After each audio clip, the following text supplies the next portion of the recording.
In my opinion, this is the time to be scouting. I like to scout, to hunt, then make a plan and hunt. Now I got some tree stands that are what you would call not permanent, but they're traditional. But it's also nice to get out and find new sign, especially after this rain and the full moon. Then you get so much more enjoyment out of patterning a deer. Now, you don't know what size of deer it is, but you do know that the deer are traversing that area, and that enhances your overall woodsmanship, and it gives you a lot more fun than just going out and sitting in a stand and demanding action over a green field. Plenty of time for that. But right now, it's hunting time. And here's what before you is a new scrape that I found. It's never been here before. And what you're looking at is a scrape that the new deer herd, and they've worked at, as you can see, they've worked at tonight, or last night under the full moon. And that's pretty cool. Here's the overhanging branch. So that is awesome. That's why we're scouting. Now what you're seeing here is a phenomenal crop, Deer Food 101. Right there, your white acorns, a beautiful mass crop. And that's why it's so important, just acorns up to the yazoo in here. Yeah, there's some food plot source stuff, wintergreens, but what I'm trying to get at, this is your natural food. This is your natural food. And deer have been gravitating to them since mankind. And that's what it's nice to get out and scout, just to and document just what the deer have to feed upon. It's phenomenal. Like I said, here's several oak trees, mature oak trees, white oaks, and they've dropped an abundance of forage, natural forage. This is where we were in here this spring with the rotary cutter, cutting out all that undesirable wildflower rose. And see, this opened this up to new browse, and I wanted to come in there and see how it did. We did this in March, so it's been a good 6 months at least. I'm not going to stop and do the math, but we got the results we wanted. It's a little open, yeah, but we got rid of those junk piles of wildflower rose bushes that produced nothing. And now there's new browse in here. That right there will become deer food. Any new growth. We didn't have to come in there and hinge cut. We just opened it up and got some sunlight in here. But acorns scattered about on top of this ridge. Now you're not going to know that if you just continue to go and sit in one structured blind, or that's why it's important to do scouting during the season. This is what you should be doing out in your woods, knowing your woods, seeing the fresh sign. Anyhow, that's how the non-typical Norwalkian goes about it, like it or not. I'm out here in nature, bringing you along, trying to help you novice hunters out to cut through all the rhetoric, because it's confusing. And some people say, well, you're a little rough around the edge. You damn betcha, because I'll tell you what, society's real rough around the edges now. And it seems to me, the more it goes, it's more in your face. Between Hollywood and Disneyland world types, you have to make your point across. And being passive and timid about it don't get you no traction at all. Being aggressive don't either. Because we got a president right now that tries to use the what our fathers did to drive the point home, and everybody shuns him like the plague. Now, whether you're a Trump supporter or whatever, somewhere, people, we got to pick up personal responsibility. But then again, society changes. I drive down the road. You know what's on my player? Voices of dead people. That's all I listen to, is dead people singing, because I can't connect with the new country types. How in the hell did they live country? They were born way after anything was like that. So let's get back to scouting.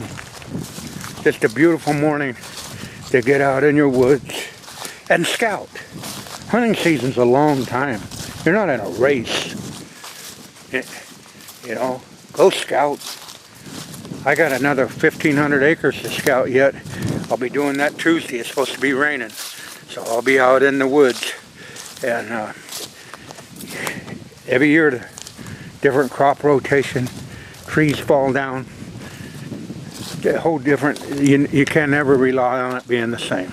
Yeah, no matter where I walk on this farm, the mass crop is just phenomenal. And between the turkeys and the deer consumption,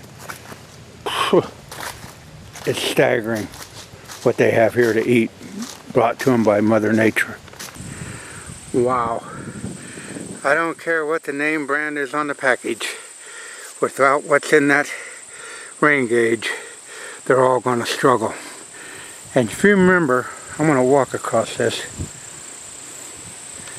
I'm traversing across the same area that in a previous video you could hear the brown grass crushing under the weight of your footstep. Without that, folks, it don't happen. 3.5 inches of rain in a week, Clark County.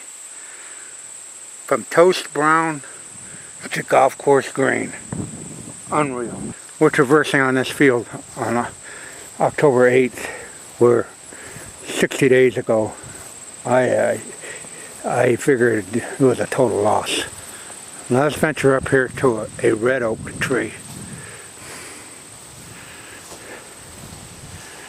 Now, this red oak, this year,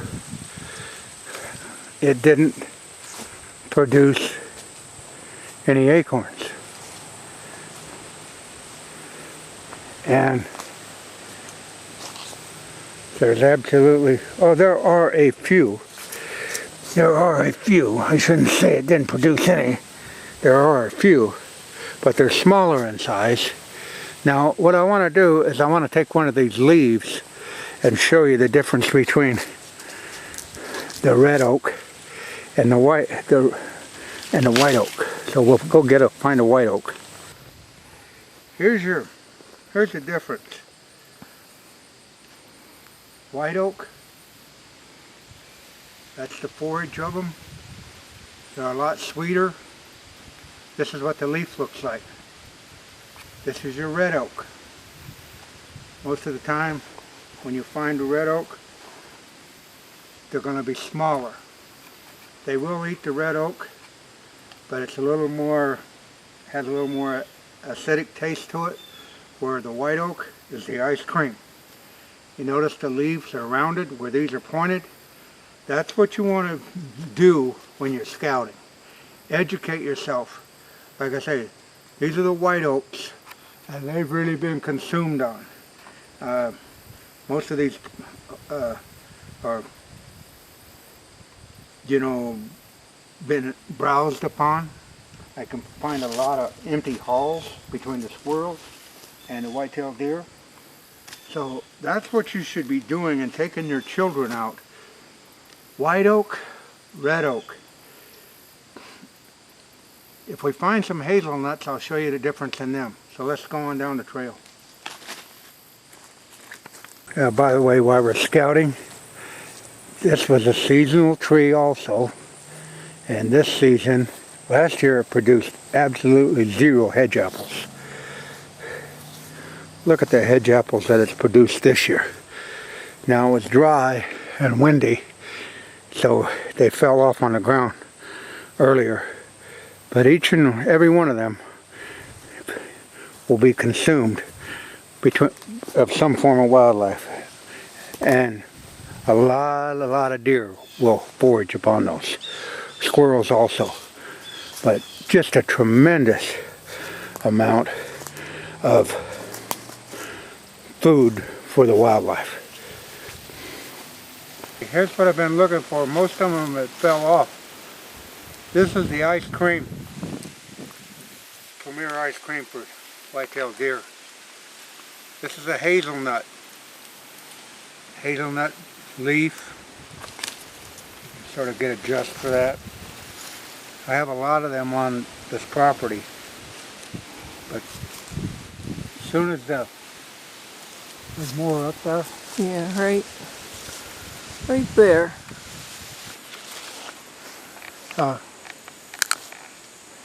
Hazelnut, coffee, and ice cream food for white-tailed deer. Now they look similar to the acorn, but they're not. They're, like I say, the deer eat these almost immediately when they come on the tree. Very few of them left. Without Deb, I wouldn't have seen this. So go scout your timbers, see what the deer natural food sources are, and hunt off of that. Leave that one junk in the bag on the shelf. You don't need it out here in the woods. No matter what area you hunt, if you've got deer population, you got a natural food source. Here's a little hazelnut once you take it out of the hull, and you know, that's what it looks like. Maybe I still got a white oak, I don't know. Nope, I don't have a white oak in my pocket, but anyhow, that's what the hazelnut looks like when it's mature. And so go out, spend time in the woods, get out of the fiberglass box, put some miles on your boots, and learn from the bottom up. You'll have a lot stronger foundation.